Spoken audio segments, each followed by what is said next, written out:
ओम श्री उमा महेश्वराय नमः।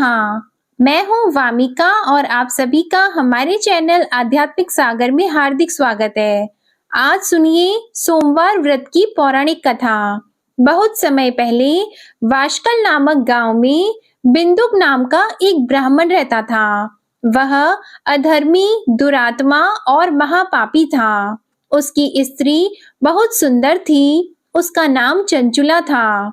वह सदा उत्तम धर्म का पालन करती थी, परंतु बिंदुक वैश्यागामी था।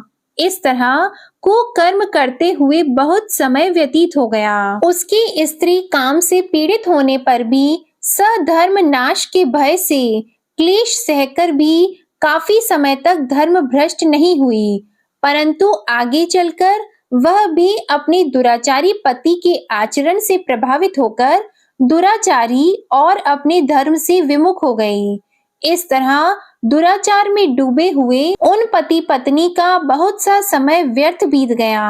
वैश्यागामी दूषित बुद्धि वाला वह दुष्ट ब्राह्मण बिंदुक समय अनुसार मृत्यु को प्राप्त होकर नरक में चला गया। बहुत समय तक नरक के दुखों को भोगकर वह मूढ़ बुद्धि पापी विंध्य पर्वत पर भयंकर पिशाच हुआ। इधर उस दुराचारी बिंदुक के मर जाने पर वह चंचुला नामक स्त्री बहुत समय तक पुत्रों के साथ अपने घर में रहती रही। पति की मृत्यु के बाद वह भी अपने धर्म से गिरकर पर पुरुषों का संग करने लगी थी। सती विपत्ति में भी अपने धर्म का पालन करना नहीं छोड़ती। यही तो तप है। कठिन तो होता है, लेकिन इसका फल मीठा होता है। एक दिन देव योग से किसी पुण्य पर्व के आने पर वह अपने भाई बंधुओं के साथ गोकर्ण क्षेत्र में गई। उसने तीर्थ के जल में स्नान किया और बंदी जनों के साथ यहाँ वहां घूमने लगी। वह एक देव मंदिर में गई। वहां उसने एक ब्राह्मण के मुख से भगवान शिव की परम पवित्र एवं मंगलकारी कथा सुनी। ब्राह्मण कह रहे थे कि जो स्त्रियां व्यभिचार करती हैं, वे मरने के बाद जब यमलोक जाती हैं, तब यमराज के दूत उन्हें तरह तरह से यंत्रणा देते हैं कि वे उसके कामांगों को तप्त लौह के डंडों से दागते हैं। तप्त लौह के डंडों से उसका संसर्ग कराते हैं। ये सारे दंड इतनी वेदना देने वाले होते हैं कि जीव पुकार पुकार कर कहता है कि अब वह ऐसा नहीं करेगा, लेकिन यमदूत उसे छोड़ते नहीं हैं। कर्मों का फल तो सभी को भोगना पड़ता है। देव, ऋषि, मनुष्य सभी इससे बंधे हुए हैं। ब्राह्मण के मुख से ये वैराग्य बढ़ाने वाली कथा को सुनकर चंचुला भय से व्याकुल हो गई। कथा समाप्त होने पर सभी लोग वहां से चले गए। तब कथा बांचने वाले ब्राह्मण देवता से चंचुला ने कहा, हे ब्राह्मण, धर्म को न जानने के कारण मेरे द्वारा बहुत बड़ा दुराचार हुआ है। स्वामी, मेरे ऊपर कृपा कर मेरा उद्धार कीजिए। आपके प्रवचन को सुनकर मुझे इस संसार से वैराग्य हो गया है। मुझ मूढ़ चित्त वाली पापिनी को धिक्कार है। मैं निंदा के योग्य हूँ। मैं बुरे विषयों में फंसकर अपने धर्म से विमुख हो गई थी। कौन मुझ जैसी को मार्ग में मन लगाने वाली पापिनी का साथ देगा? जब यमदूत मेरे गले में फंदा डालकर मुझे बांध कर ले जाएंगे और नरक में मेरे शरीर के टुकड़े करेंगे, तब मैं कैसे उन महायातनाओं को सहन कर पाऊंगी? मैं सब प्रकार से नष्ट हो गई हूँ, क्योंकि अभी तक मैं हर तरह से पाप में डूबी रही हूँ। हे ब्राह्मण, आप मेरे गुरु हैं, आप ही मेरे माता पिता हैं। मैं आपके शरण में आई हूँ। मुझ अबला का अब आप उद्धार कीजिए। इस प्रकार विलाप करती हुई चंचुला ब्राह्मण देवता के चरणों में गिर पड़ी। तब ब्राह्मण ने उसे कृपा पूर्वक उठाया और इस प्रकार कहा, नारी, तुम सौभाग्यशाली हो, जो भगवान शंकर की कृपा से तुमने वैराग्यपूर्ण ये कथा सुनी है और कथा को सुनकर समय से अपनी गलती का एहसास कर लिया है। तुम डरो मत और भगवान शिव की शरण में जाओ। उनकी परम कृपा से तुम्हारे सभी पाप नष्ट हो जाएंगे। मैं तुम्हें भगवान शिव की कथा सहित वह मार्ग बताऊंगा जिसके द्वारा तुम्हें सुख देने वाली उत्तम गति प्राप्त होगी। शिव कथा सुनने से तुम्हारी बुद्धि शुद्ध हो गई है और तुम्हें पश्चाताप हुआ है। तथा मन में वैराग्य उत्पन्न हुआ है। पश्चाताप ही पाप करने वाले पापियों के लिए सबसे बड़ा प्रायश्चित है। जो मनुष्य अपने कुकर्म के लिए प्रायश्चित नहीं करता, वह उत्तम गति प्राप्त नहीं करता, परंतु जिसे अपने कुकृत्य पर हार्दिक पश्चाताप होता है, वह अवश्य ही उत्तम गति का भागीदार होता है। इसमें कोई शक नहीं है। शुद्ध चित्त में ही भगवान शिव और माता पार्वती का वास होता है। वह शुद्ध आत्मा पुरुष सदा शिव के पद को प्राप्त होता है। इस कथा का श्रवण सभी मनुष्यों के लिए कल्याणकारी है, अतः इसकी आराधना और सेवा करनी चाहिए। हे ब्राह्मण पत्नी, तुम अन्य विषयों से अपने मन को हटाकर भगवान शंकर की इस परम पावन कथा को सुनो। इससे तुम्हारे चित्त की शुद्धि होगी और तुम्हें मोक्ष की प्राप्ति होगी। जो मनुष्य निर्मल हृदय से भगवान शिव के चरणों का चिंतन करता है, उसकी एक ही जन्म में मुक्ति हो जाती है। यह कहकर वे ब्राह्मण चुप हो गए। उनका हृदय करुणा से भर गया। वे ध्यान में मग्न हो गए। ब्राह्मण का यह उपदेश सुनकर चंचुला के नेत्रों में आनंद के आंसू छलक आए। वह हर्ष भरे हृदय से ब्राह्मण देवता के चरणों में गिर गई और हाथ जोड़कर बोली कि मैं कृतार्थ हो गई। हे ब्राह्मण, शिव भक्तों में श्रेष्ठ स्वामिन, आप धन्य हैं। आप परमार्थदर्शी हैं और सदा परोपकार में लगे रहते हैं। साधो, मैं नरक के समुद्र में गिर रही हूँ। कृपा करके मेरा उद्धार कीजिए। जिस पौराणिक और अमृत के समान कथा की बात आपने की है, उसे सुनकर ही मेरे मन में वैराग्य उत्पन्न हुआ। उस अमृतमयी कथा को सुनने के लिए मेरे मन में बड़ी श्रद्धा हो रही है। कृपया आप मुझे उसे सुनाइए। कथा सुनने की इच्छा मन में लिए हुए चंचुला उन ब्राह्मण देवता की सेवा में वहीं रहने लगी। उस गोकर्ण नामक महाक्षेत्र में उन ब्राह्मण देवता के मुख से चंचुला भगवान शिव की भक्ति, ज्ञान और वैराग्य बढ़ाने वाले और मुक्ति देने वाली परम उत्तम कथा सुनकर कृतार्थ हुई। उसका चित्त शुद्ध हो गया। वह अपने हृदय में शिव के सगुण रूप का चिंतन करने लगी। वह सदैव शिव सच्चिदानंदमय स्वरूप का स्मरण करती थी। इसके बाद अपना समय पूर्ण होने पर चंचुला ने बिना किसी कष्ट के अपना शरीर त्याग दिया। उसे लेने के लिए एक दिव्य विमान वहां पहुंचा। ये विमान शोभा साधनों से सजा था और शिव गणों से सुशोभित था। चंचुला विमान से शिवपुरी पहुंची। उसके सारे पाप धुल गए। वह दिव्य रूप धारिणी दिव्यांगना हो गई थी। वह गौरांगी देवी मस्तक पर अर्धचंद्र का मुकुट और अन्य दिव्य आभूषण पहने शिवपुरी में पहुंची। वहां उसने सनातन देवता त्रिनेत्रधारी महादेव शिव को देखा। सभी देवता उनकी सेवा में भक्ति भाव से उपस्थित थे। उनकी अंग कांति करोड़ों सूर्यों के समान प्रकाशित हो रही थी। 5 मुख और हर मुख में 3-3 नेत्र थे। मस्तक पर अर्धचंद्र आकार मुकुट शोभायमान हो रहा था। कंठ में नील चिन्ह, उनके साथ में देवी गौरी विराजमान थी, जो विद्युत पुंज के समान प्रकाशित हो रही थी। महादेव जी की कांति कपूर के समान गौर थी। उनके शरीर पर श्वेत वस्त्र थे तथा शरीर श्वेत भस्म से युक्त था। इस प्रकार भगवान शिव के परम उज्जवल रूप के दर्शन कर चंचुला बहुत प्रसन्न हुई। उसने भगवान को बारंबार प्रणाम किया और हाथ जोड़कर प्रेम, आनंद और संतोष से युक्त होकर विनीत भाव से खड़ी हो गई। उसके नेत्रों से आनंद के आंसुओं की धारा बहने लगी। भगवान शंकर और भगवती गौरी उमा ने करुणा के साथ सौम्य दृष्टि से देखकर चंचुला को अपने पास बुलाया। गौरी उमा ने उसे प्रेम पूर्वक अपनी सखी बना लिया। चंचुला सुखपूर्वक भगवान शिव के धाम में उमा देवी की सखी के रूप में निवास करने लगी।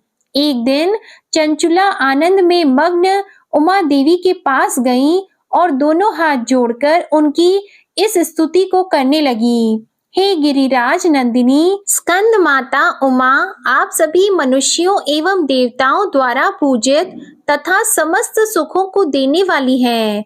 आप शंभु प्रिया हैं, आप ही सगुणा और निर्गुणा हैं। हे सच्चिदानंद स्वरूपा, आप ही प्रकृति की पोषक हैं। हे माता, आप ही संसार की सृष्टि पालन और संहार करने वाली हैं।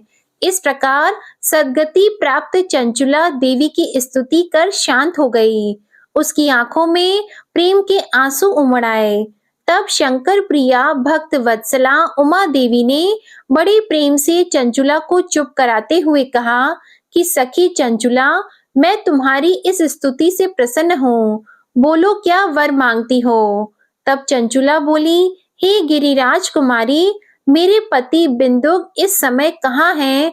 उनकी स्थिति कैसी है मुझे बताइए और कुछ उपाय कीजिए ताकि हम फिर से मिल सकें। हे महादेवी, मेरे पति एक शूद्र जाति वैश्या के प्रति आसक्त थे और पाप में ही डूबे रहते थे। गिरिजा बोली, बेटी, तुम्हारा पति बिंदुक पापी था। उसका अंत बड़ा भयानक हुआ।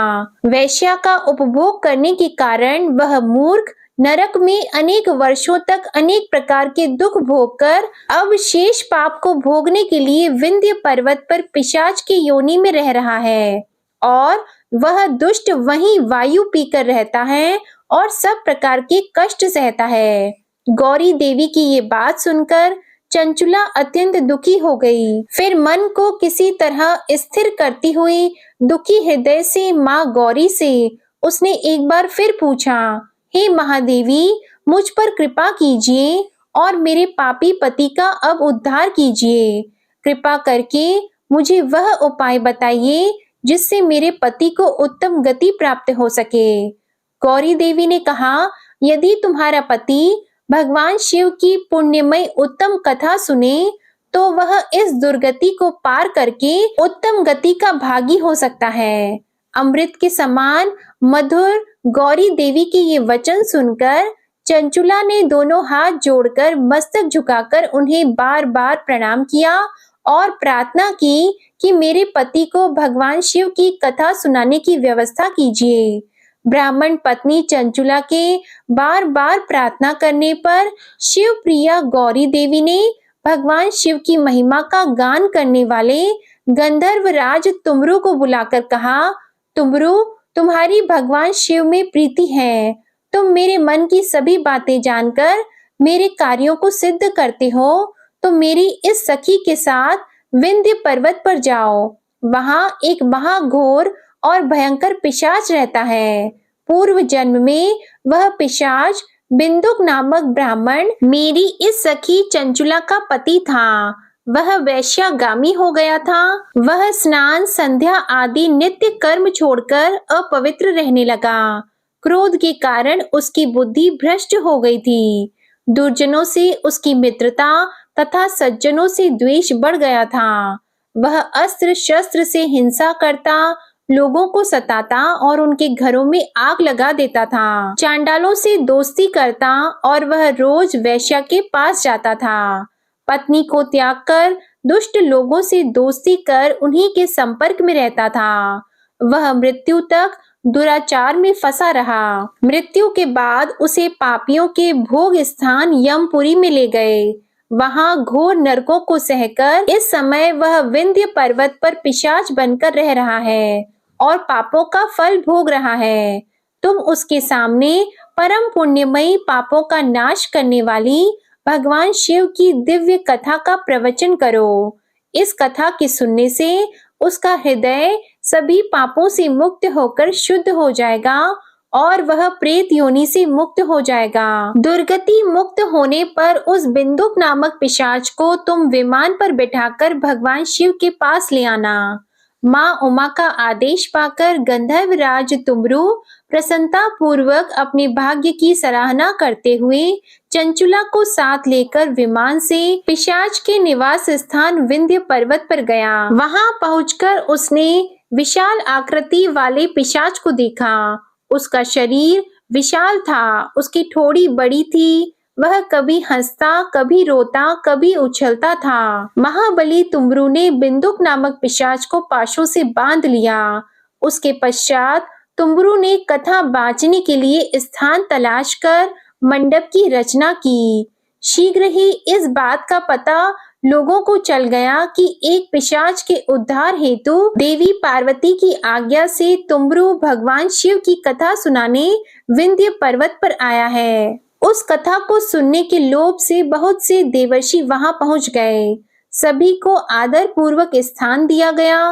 पिशाच बिंदुक को पाशों में बांधकर आसन पर बिठाया गया और तब तुमरू ने परम उत्तम भगवान शिव की अमृत कथा का गान शुरू किया, जिससे सभी श्रोता कृतार्थ हो गए। परम पुण्यमयी कथा को सुनकर पिशाच सभी पापों से मुक्त हो गया और उसने पिशाच शरीर का त्याग कर दिया। शीघ्र ही उसका रूप दिव्य हो गया। उसका शरीर गौर वर्ण का हो गया। शरीर पर श्वेत वस्त्र एवं पुरुषों के आभूषण आ गए। इस प्रकार दिव्य देहधारी होकर बिंदुक अपनी पत्नी चंचुला के साथ स्वयं भी भगवान शिव का गुणगान करने लगा। उसे दिव्य रूप में देखकर सभी को बहुत आश्चर्य हुआ। उसका मन परम आनंद से परिपूर्ण हो गया। सभी भगवान महेश्वर के अद्भुत चरित्र को सुनकर कृतार्थ होकर उनका यशोगान करते हुए अपने अपने धाम को चले गए। बिंदुक अपनी पत्नी चंचुला के साथ विमान में बैठकर शिवपुरी की ओर चल दिया। महेश्वर के गुणों का गान करता हुआ बिंदुक अपनी पत्नी चंचुला और तुमरू के साथ शीघ्र ही शिव धाम पहुंच गया। भगवान शिव देवी पार्वती ने उसे अपना पार्षद बना लिया। दोनों पति पत्नी सुखपूर्वक भगवान महेश्वर एवं देवी गौरी के श्री चरणों में अविचल निवास पाकर धन्य हो गए। बोलिए उमा महेश्वर भगवान की जय। अब सुनिए भगवान शंकर की दूसरी कथा। एक धनवान साहूकार था, जिसके घर किसी प्रकार की कोई कमी नहीं थी, परंतु उसको एक दुख था। उसका कोई पुत्र नहीं था। वह इसी चिंता में दिन और रात रहता था और वह पुत्र की कामना से हर सोमवार को शिवजी का व्रत और पूजन किया करता था। सायंकाल को मंदिर में जाकर शिवजी का दीपक जलाता था। उसके भक्ति भाव को देखकर एक समय श्री पार्वती जी ने भगवान शिवजी महाराज से कहा कि वह साहूकार आपका अनंत भक्त है और सदैव आपका व्रत और पूजन बड़ी श्रद्धा से करता है। इसकी मनोकामना आप पूर्ण कीजिए। तब भगवान शिव ने कहा कि हे पार्वती, यह संसार कर्म क्षेत्र है। जैसी किसान खेत में जैसा बीज बोता है वैसा ही फल काटता है, उसी तरह से इस संसार में जैसा कर्म करते हैं वैसा ही फल मिलता है। तब माता पार्वती ने अत्यंत आग्रह से कहा कि महाराज, जब यह आपका भक्त है और इससे किसी प्रकार का दुख है तो उसको अवश्य दूर करना चाहिए, क्योंकि आप सदैव अपने भक्तों पर दयालु हैं और उनके दुखों को दूर करते हैं। यदि आप ऐसा नहीं करेंगे तो मनुष्य आपकी सेवा व्रत क्यों करेंगे? माता पार्वती जी के आग्रह को देखकर भगवान भोलेनाथ कहने लगे कि हे पार्वती, इसके कोई पुत्र नहीं है, इसी चिंता से यह दुखी रहता है। इसके भाग्य में पुत्र न होने पर भी इसके पुत्र की प्राप्ति का मैं वर देता हूँ, परंतु वह पुत्र केवल 12 वर्ष तक जीवित रहेगा। इसके पश्चात वह मृत्यु को प्राप्त हो जाएगा। इससे अधिक मैं और कुछ इसके लिए नहीं कर सकता हूँ। यह सब बातें वह साहूकार सुन रहा था। इससे उसको न कुछ प्रसन्नता हुई और न ही उसे कुछ कष्ट हुआ। वह पहले जैसे ही भगवान शिव का व्रत और पूजन करता रहा। कुछ समय व्यतीत हो जाने पर साहूकार की स्त्री गर्भवती हुई और उसे 10वें महीने में गर्भ से अति सुंदर पुत्र की प्राप्ति हुई। साहूकार के घर में बहुत खुशियां मनाई गई, परंतु साहूकार ने उसको केवल 12 वर्ष की आयु जानकर कोई अधिक प्रसन्नता प्रकट नहीं की और न ही किसी को यह भेद बताया। जब वह 11 वर्ष का हो गया तो उस बालक की माता ने उसके पिता से विवाह आदि के लिए कहा, परंतु साहूकार कहने लगा, मैं अभी इसका विवाह नहीं करूंगा और पढ़ने के लिए इसे भेजूंगा। फिर साहूकार ने अपने साले अर्थात उस बालक के मामा को बुलाकर उसको बहुत सा धन देकर कहा, तुम इस बालक को काशी में पढ़ने के लिए ले जाओ और रास्ते में जिस स्थान पर भी जाओ वहां यज्ञ करना और ब्राह्मणों को भोजन कराते जाना। वे दोनों मामा और भांजा सब जगह यज्ञ करते और ब्राह्मणों को भोजन कराते जा रहे थे। रास्ते में उनको एक शहर पड़ा।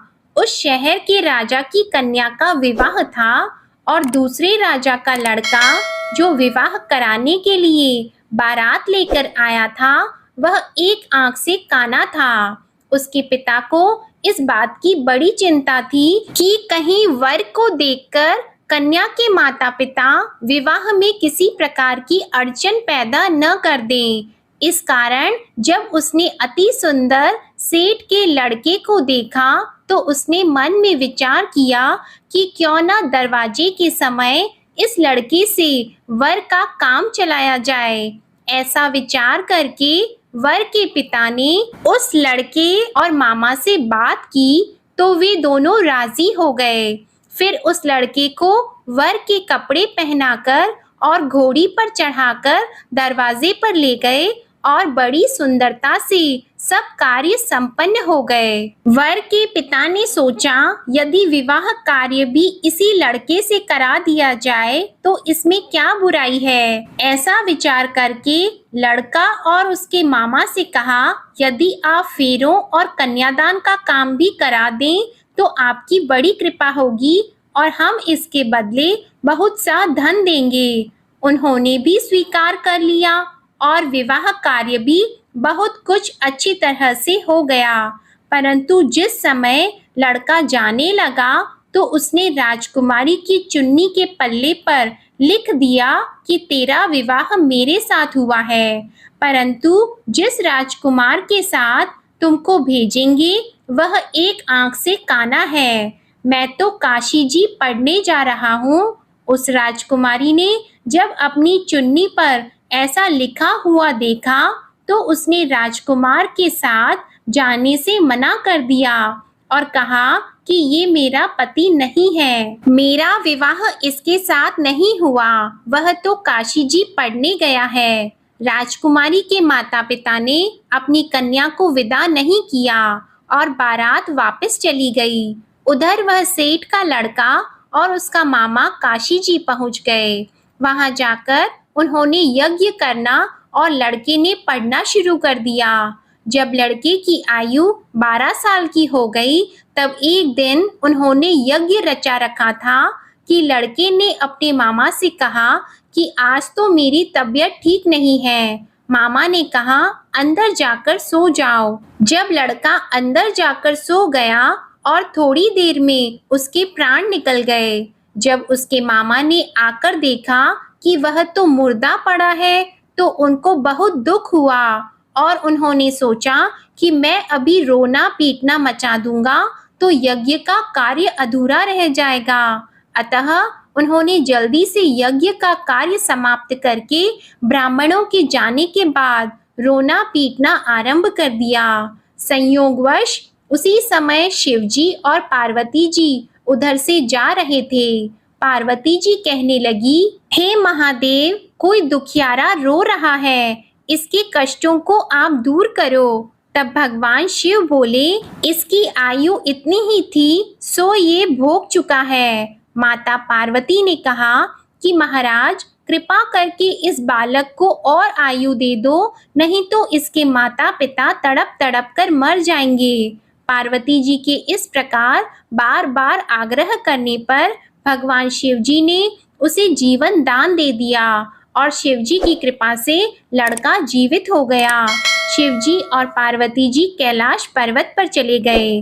तब इस प्रकार यज्ञ करते हुए लड़का और उसके मामा अपने घर की ओर चल पड़े। रास्ते में उसी शहर में गए जहां उसका विवाह हुआ था, और जहां पर आकर यज्ञ किया तो लड़के के ससुर ने उसे पहचान लिया और अपने घर महल में जाकर बड़ी खातिर के साथ बहुत दास दासियों के सहित आदर पूर्वक लड़की और जमाई को विदा किया। जब वह अपने शहर के निकट आए तो मामा ने कहा, मैं पहले तुम्हारे घर जाकर सबको खबर करता हूँ। उस समय लड़के के माता पिता अपने घर की छत पर बैठे हुए थे और उन्होंने यह प्रण कर रखा था कि यदि हमारा पुत्र सकुशल घर आएगा तो राजी खुशी नीचे उतरकर आ जाएंगे, नहीं तो छत से गिरकर अपने प्राण खो देंगे। इतने में उस लड़के के मामा ने जाकर यह समाचार दिया कि आपका पुत्र आ गया है, परंतु उनको विश्वास नहीं हुआ। तब उसके मामा ने शपथ पूर्वक कहा कि आपका पुत्र अपनी स्त्री के साथ बहुत सारा धन लेकर आया है। तो सेठ ने आनंद के साथ उसका स्वागत किया और बड़ी प्रसन्नता से रहने लगे। इस प्रकार जो भी व्यक्ति सोमवार का व्रत करता है अथवा इस कथा को पढ़ता है या सुनता है, भगवान भोलेनाथ उसके सभी दुखों को दूर करके उसकी समस्त मनोकामनाओं को पूर्ण करते हैं। बड़ी ही श्रद्धा और भक्ति के साथ अब आप सुनिए सोमवार की दूसरी कथा। एक बार की बात है, माता पार्वती शिवजी को पति के रूप में प्राप्त करने के लिए घोर तप कर रही थी। उनके तप को देखकर देवताओं ने शिवजी से देवी की मनोकामना को पूर्ण करने की प्रार्थना की। शिवजी ने पार्वती जी की परीक्षा लेने के लिए सप्त ऋषियों को भेजा। सप्त ऋषियों ने शिवजी के सैकड़ों अवगुण गिनाए, पर पार्वती जी को महादेव जी के अलावा किसी और से विवाह मंजूर नहीं था। तब शंकर जी ने स्वयं पार्वती जी की परीक्षा लेने की ठानी। तब भगवान शंकर स्वयं प्रकट हुए और पार्वती जी को वरदान देकर अंतर्ध्यान हुए। इतने में पार्वती माता जहाँ तप कर रही थी वहीं पास में तालाब में मगरमच्छ ने एक लड़के को पकड़ लिया।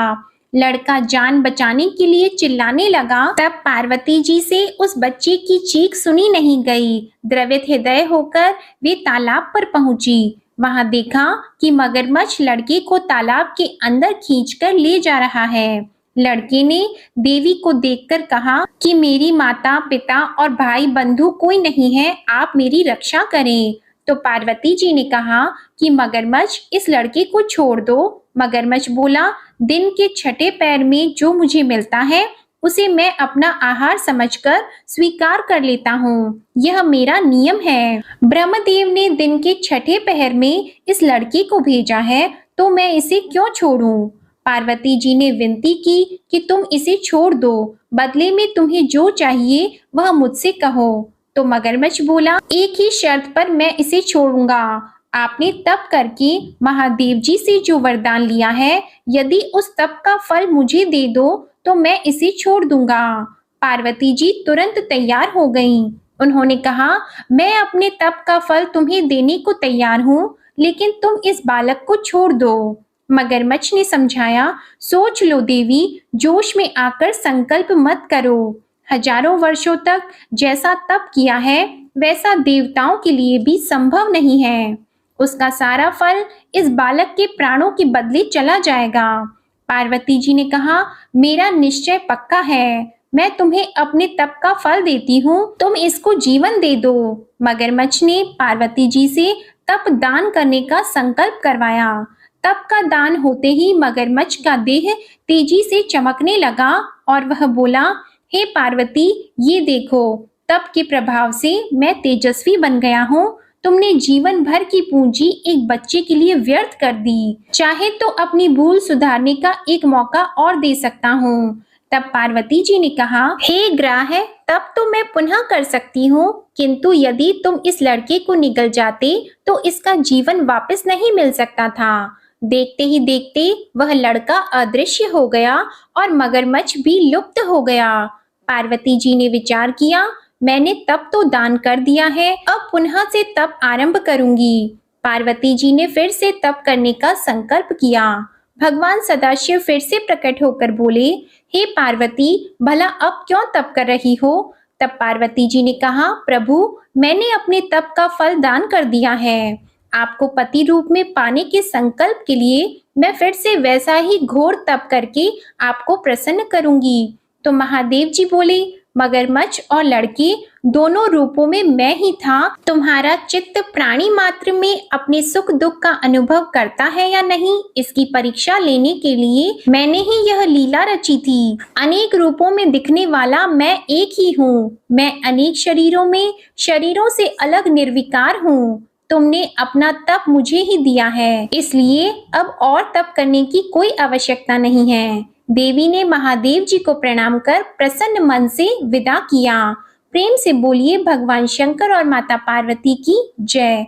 अब आप सुनिए तीसरी कथा। एक बार नारद जी ने भोलेनाथ जी की स्तुति करके पूछा कि प्रभु, आपको प्रसन्न करने के लिए सबसे उत्तम और सुलभ साधन क्या है? हे त्रिलोकीनाथ, आप तो निर्विकार और निष्काम हैं।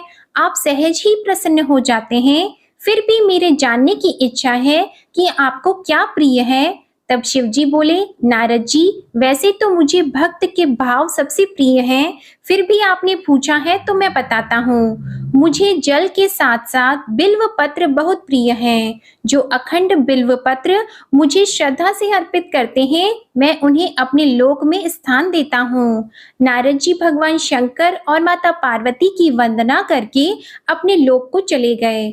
उनके जाने के पश्चात पार्वती जी ने शिव जी से पूछा कि हे प्रभु, मेरी ये जानने की बड़ी तीव्र इच्छा हो रही है कि आपको बेलपत्र इतने प्रिय क्यों हैं? कृपा करके मेरी जिज्ञासा को शांत कीजिए। तब शिव जी बोले, हे शिवे, बिल्व के पत्ते मेरी जटा के समान हैं। उसका त्रिपत्र यानी 3 पत्ते ऋग्वेद, यजुर्वेद और सामवेद हैं। शाखाएं समस्त शास्त्र का स्वरूप है। बिल्व वृक्ष को आप पृथ्वी का कल्प वृक्ष समझें, जो ब्रह्मा, विष्णु और शिव स्वरूप है।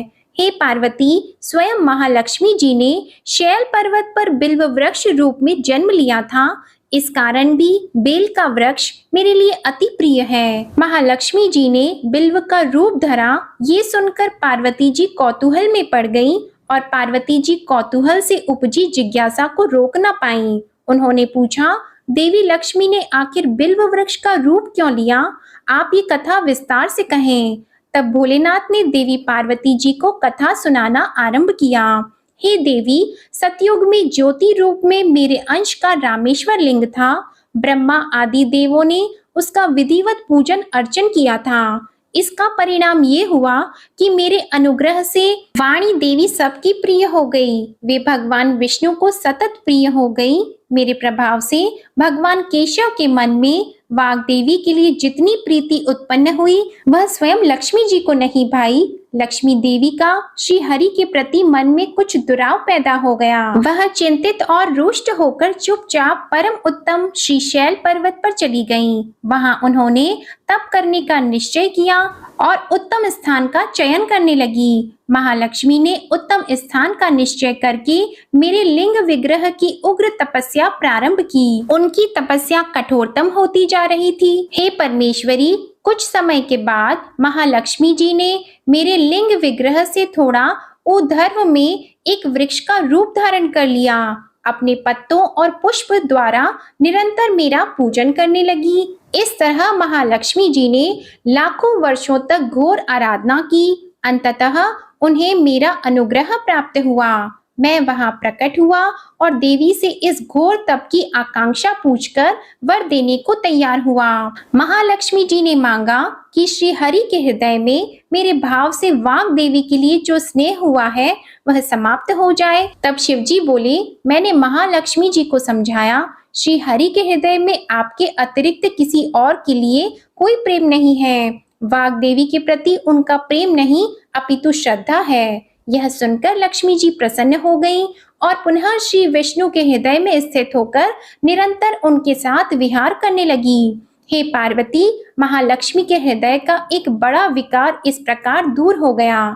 इस कारण हरिप्रिया उसी वृक्ष रूप में सर्वदा अतिशय भक्ति से भरकर यत्न पूर्वक मेरी पूजा करने लगी। हे पार्वती, इसी कारण विश्व का वृक्ष, उसके पत्ते, फल, फूल आदि मुझे बहुत प्रिय हैं। मैं निर्जन स्थान में बिल्व वृक्ष का आश्रय लेकर रहता हूँ। बेल वृक्ष को सदा सर्व तीर्थ में एवं सर्व देवमय मानना चाहिए। बिल्व पत्र, बिल्व फूल, बिल्व वृक्ष अथवा बिल्व काष्ठ के चंदन से जो मेरा पूजन करता है, वह भक्त मेरा अति प्रिय है। बिल्व वृक्ष को शिव के समान ही समझो। वह मेरा शरीर है जो बिल्व पर चंदन से मेरा नाम अंकित करके मुझे अर्पण करता है। मैं उसे सभी पापों से मुक्त करके अपने लोक में स्थान देता हूँ। हे देवी, उस व्यक्ति को स्वयं लक्ष्मी जी भी नमस्कार करती हैं जो मेरा पूजन करते हैं।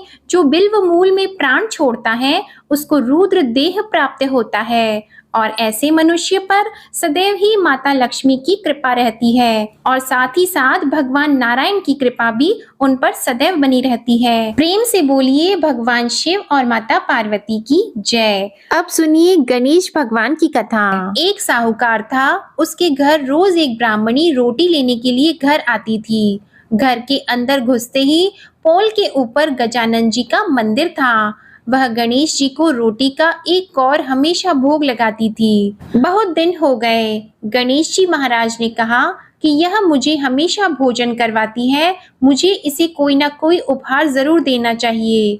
गणेश जी एक दिन उसके थाली में हीरे मोती भर देते हैं। ब्राह्मणी तो थाली लेकर अपने घर आ गई और साहूकार से रोटी लेने के लिए आना बंद हो गई। साहूकारिनी ने उसे बुलावा भेजा कि बाई, रोटी लेने के लिए क्यों नहीं आती हो। ब्राह्मणी ने कहा कि मुझ पर गणेश जी प्रसन्न हो गए। बहुत वर्ष तक रोटी लेने के लिए आ गई, लेकिन अब नहीं आऊंगी। साहूकारनी मन में बहुत नाराज हुई और गणेश जी से कहा कि आप ब्राह्मणी के ऊपर प्रसन्न हुए, परंतु मुझ पर प्रसन्न नहीं हुए। तब गणेश जी की मूर्ति हटाकर उसने बाहर फेंक दी। इधर सेठ जी की दुकान में धंधा पानी बंद हो गए। एक दिन सेठ जी की नजर पोल के मंदिर पर गई तो सेठानी जी को पूछा कि गणेश जी कहाँ गए।